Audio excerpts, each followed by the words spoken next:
Assalomu alaykum, hörmətli televizor ko'rgüçiler. Dünya Uyghur Qurultayı tor televiziyasining maxsus xabar programmasiga hammanglar xush kelibsizlar.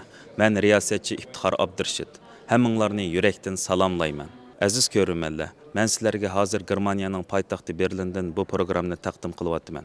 Dunyodagi Xitoy nomli xalqaro muhokama yig'ini 5 dekabr Berlinda rasmiy boshlangan edi va Uyg'ur irqiy qirg'inchiligi masalasi yig'inning muhim kun tartiblarining biri bo'ldi.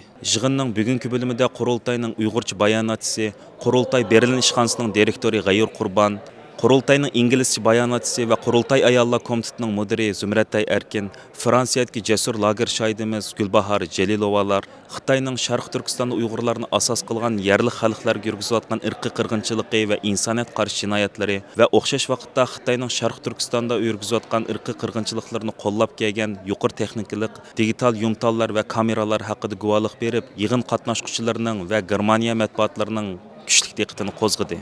Sizlarni yig'inning tafsiloti uchun texnik atrofli ma'lumot ega qilish uchun yig'indan keyin G'ayur Qurbon apandim, Zumratay Erkin va Gulbahor Jelilovar xonimlarni ziyorat qildik.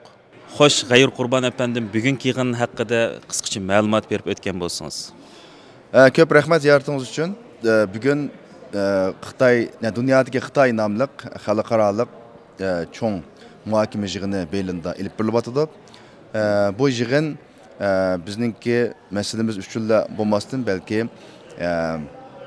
Xitoy dunyoninki bexatarligi, insoniyatga tahdid deb qaralayotgan Xitoy Kommunistik partiyasi va uning rahbarligidagi bu yirtqich hokimiyatninki qanday vaqtida oxirlashtirildi bo'ldi degandek muhim temalar asos qilingan bir yig'in edi. Biz bu yig'inda dunyodagi 300 ga yaqin yuqori darajalik hukumat amaldorlari, Yevropaning va Amerika Xitoysininki va shundaqla shu Xitoy kommunistik hokimiyatiga qarshi xizmat qilayotgan Uyg'urlarninki inson haqlari uchun xizmat qilayotgan bir turlik tashkilotlar, davlat tarmoqlari va shundaqla fond jamiyatlarninki a'zolari qatnashgan nihoyatda muhim bir yig'in bo'lib hisoblanadi. Bu yig'inninki muhim bir temalarning birisi Uyg'ur qirg'inchiligi bo'ldi. Ya'ni yuqori fan texnikalik Uyg'ur qirg'inchiligi bo'ldi. Biz hammamizga ma'lum, Xitoy hokimiyati aziz vatanimiz Sharq Turkistonda yuqori fan texnika tadbirlarini, ya'ni yuqori aniqlikdagi yuz tonish kameralari ve şundaqla adamlarınki ovozini tonish sistemleri ve şundaqla şu kişilerninki telefonlarına o'rlashtirib qo'yilgan jasusluk yumshoq detalları qatorliq hozir tilga ilishga ulgurmagan nurg'unlagan yuqori texnikalik imkoniyatlar bilan aziz vatanimiz Sharq Turkistonda jazo lageridagi qarindoshlarimizni qattiq bostirish qiyin qisloqlar bilan yo'qotib qolmasdan jazo lagerining sirtini haqiqiy ma'nodagi soqchi davlatiga, haqiqiy ma'nodagi bir ochiq turmaga aylantirdi. Xitoy hukumati buningni to'xtab qolmasdan balki bu texnologiyalik ortiqchiligini xalqaro bozorlarga silib, uningdan pul tepib Uyg'urlarga qaratgan zulmlarni texmo kuchaytirib atadi. Biz bundaq bir oq ko'rinish oldida bugünkidek mustaq nihoyatda muhim bir xalqaro sahnadan foydalanib, Xitoy hokimiyatininki bu qilmishlaridan tega xabar tip bo'lmagan dunyo bozorini, ya'ni g'arblikdagi o'zi ishlatayotgan, hukumat o'rinlarida ishlatayotgan, maktablarda ishlatayotgan, qatnash boshqarish uchun ishlatayotgan bu kameralarninki Uyg'urlarninki qon zarliga kelgan jazo lageridagi tajribalarninki Uyg'urlar qilgan tajribalardan yakunlangan texnikalarninki nimasiga bedeliga kelgan bir texnika ekanligini, bu texnikalarni ishlatgan vaqtda Uyg'urlarninki ahvozorlarini unutmaslik kerak ekanligini, bu mahsulotlarninki nuqul Uyg'urlarga tahdid ekanligi uchun ham ishlatmaslik emas, balki bu Xitoy hukumatiniki bu texnologiyalarni g'arb bozorlariga silish orqali nuqul pul topib qolmasdan balki bu davlatlarninki maxfiyatligini o'g'irlaydigan. Chunki nurg'ulgan bu kameralar davlatninki muhim hukumat binolarga, soqchi, askar gazarmalarga ishlatgan ahvollar bor. Bu kameralarninki texnikalari Uyg'urlar ustida sinaq qilish natijasida o qadar taraqqiy qilganki, Xitoylar bu yerdagi o'zi ko'zlagan bu texnikalar orqali mush texnikalarni sotib olgan hukumat tarmoqlari va boshqa tarmoqlarninki maxfiyatligini o'g'irlaydigan imkoniyatlar bo'ldi ekan. Biz Uyg'urlarninki jazo lageridagi mush texnikalarni ishlatishdan mavzu kelgan yig'i zorlarini qayg'u asarlarini bu yerda o'rtoqlashishdan birlikda yana g'arb dunyosini jumladan g'arb dunyosidagi mana mush bugungi yig'inda qatnashgan qaror chiqaruvchilarni siyosatchilarni hukumat arboblarini bu masalada sezgur muomala qilishga va o'z davlatiniki manfaati uchun yani oqibatda yana o'z davlatiniki bexatarlik davlat xavfsizlik manfaati uchun bo'lsa-mu Xitoyniki buni shundoq mahsulotlarni ishlatishdan to'xtatishga va shu orqali Xitoyni iqtisodiy manbalardan ayirishga chaqirdik. Sizga ko'pdan ko'p rahmat, G'ayur Qurban apandim.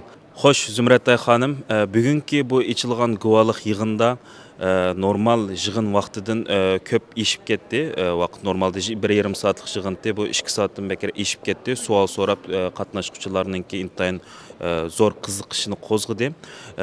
Bu yig'in jarayonida siz bugungi yig'inning boshqaruvchisi bo'lish sifatingiz bilan bu yig'in jarayonida qanday muhim savollar so'raldi? Mush haqida bir qisqacha to'xtalib o'tgan bo'lsangiz. Degandek şu bu yig'inda nurg'unlagan odamlarni qizg'in shaklda jiq savollarni o'tirib qo'ydi. Bu savollarning ichida bo'lsa-mu, mushu masalan Xitoy mushu yuqur texniklik nimalarni boshqa davlatlarga setish nimasi bor deb situasyada deb dedi. U çağda biz qandaq qilib, masalan demokratik davlatlar qandaq qilib mushu ishni to'xtata oladi deb mushundaq savollar o'tirib tushdi. Uningdan sirt masalan Xitoyning nurg'ulgan davlatlarda biz bilgandek Afrikada bo'lamdi yoki bo'lmasa O'rta Osiyoda bo'lamdi, kuchi borligini nim qildi.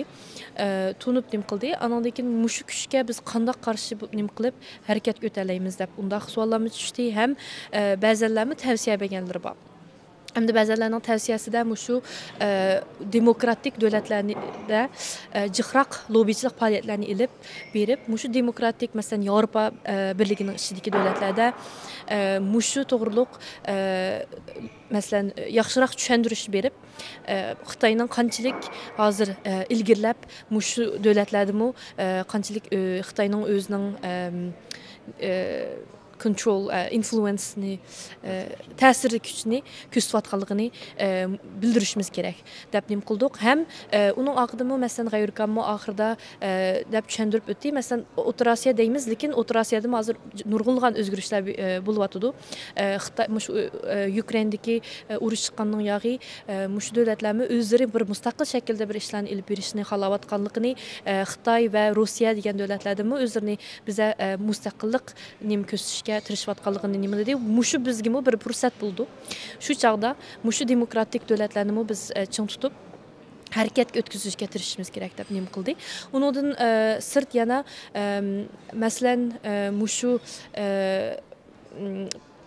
ba'zi masalan shirkatlar bo'lamdi yoki bo'lmasa ziyolilar yoki tashkilotlar qandoq qilib mush Uyg'urlarga va diaspora muajiratdagi Uyg'ur tashkilotlar qandoq yordamlarni bera oladi deb mush savollarni tushdi. U savollarni bizning mushadiki biz bilan tang ishlayotgan tashkilotlarmi buningga savolga javob berdi. Bularning deyishicha shu amdi jiqroq pul lozim. Jiq pul nim qilganda mush Uyg'ur tashkilotlarga bir yordam bo'ldi. Ham bu Uyg'ur tashkilotlarining o'zlarining digital security mushu tur bexatarligi uchun jiqroq bir ishlarni qilib bo'ldi deb nim qildi. Projektlarni qilib bo'ldi. Shunga o'xshamagan, herhalde o'xshamagan savollarni tushdi. Anadaki masalan bu Uyg'urlarlam emas, balki ya Tibet, Hong Kong boshqa millatlarning mush o'xshash kunlarga o'xshash mush yuqur texniklik qirg'inchilikni mushlarga bir kuni yuz berishni nim qildi. Shunga asli 1,5 soatlikda shunga jiq savollar tushib nim qilgandan keyin fikrlar almashib nim qilgandan keyin biza vaqtni ishib ketdi, lekin shunday yaxshi bir yig'in bo'ldi deb o'ylayman. Sizga ko'pdan ko'p rahmat Zumratay xonim. Xo'sh, G'ayur Qurban apandim, sizdan yeni bir savolim bo'lsa, bugungi bu guvohlik berish yig'inida bu yuqori texniklik yumtallar va digitallarninki turli kameralar orqali irqiy qirg'inchilikni boshqa bir saviyaga yetkazish haqida guvohlik yig'ini o'tkazildi. Bu yig'inda Gulbahor Jelilova xonimi guvohlik berib o'tdi. Siz Gülbahar xanımның tərcümanlığını qıldınız. Bu haqda yığın qatnaşqan tomoshabinlarningki pozitsiyasi qandaq bo'ldi? Albatta biz Sharq Turkistondagi Xitoy yurgizayotgan Uyg'ur irqiy qirg'inchilik to'g'riliq har kuni mayli bizniki o'zimizniki medialarda bo'lsin, bizning xizmatlarimizda bo'lsin yoki butun dunyoning boshqa matbuotlarida bo'lsin ko'plagan xabarlar taqilib kelmoqda.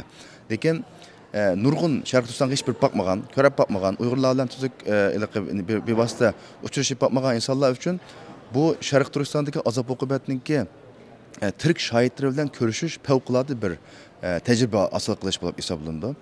Shuning uchun biz bu yerda şu faaliyetimizdeki biraz uzak ketishning sababi mi şu cesur lager şahitlerimizdeki bu yerda ko'rgan inson tasavvur qilolmaydigan. Yani 21. asrdagi jumladan g'arb davlatlarida demokratiya, inson haqlari hurmat qilinadigan mundaq sistemlarda cho'ng'ilgan insonlar faqat ko'rib aqli qabul qilmaydigan darajadagi bu azob oqibatlarni bu yerda shu azob oqibatni o'zi yashagan odam o'zininki shu yerdagi ko'rgan bilganlarini va shundoqla shu yerdan chiqib ketaligidek imkoniyatdagi shu materiallarni ko'zdan ko'z tutib turib bu yerdagi qirg'inchiliklarni anglatdi. Bu bizningki mushningki oqisidan davomlashgan boshlangan muzokaramiz uchun nihoyatda g'ol muhim asos topadi. Aziz ko'rmanlarimiz, bugungi bu guvohlik yig'inninki eng asosli qo'zg'alishiga sababchi bo'lgan Fransiyadan kelgan jasur lager shohidimiz Gulbahor Jalilova xonim yanimda turibdi. Biz hozir Gulbahor Jalilova xonimni ziyorat qilmoqchimiz. Xo'sh, Gulbahor xonim, bugungi guvohlik berish yig'inida siz bu guvohlik berish yig'inida yuqori texnikalik yumtal va digitallar ishlatilgan kameralarni Uyg'ur irqiy qirg'inchiligida ishlatilganligi va tajriba qilinganligi haqida aytilgan edi. Siz bu yig'inda bu haqda guvohlik berib o'tdingiz. Mush haqda bir qisqacha to'xtalib o'tgan bo'lsangiz. Assalomu alaykum. Men lager shohidi Gulbahor.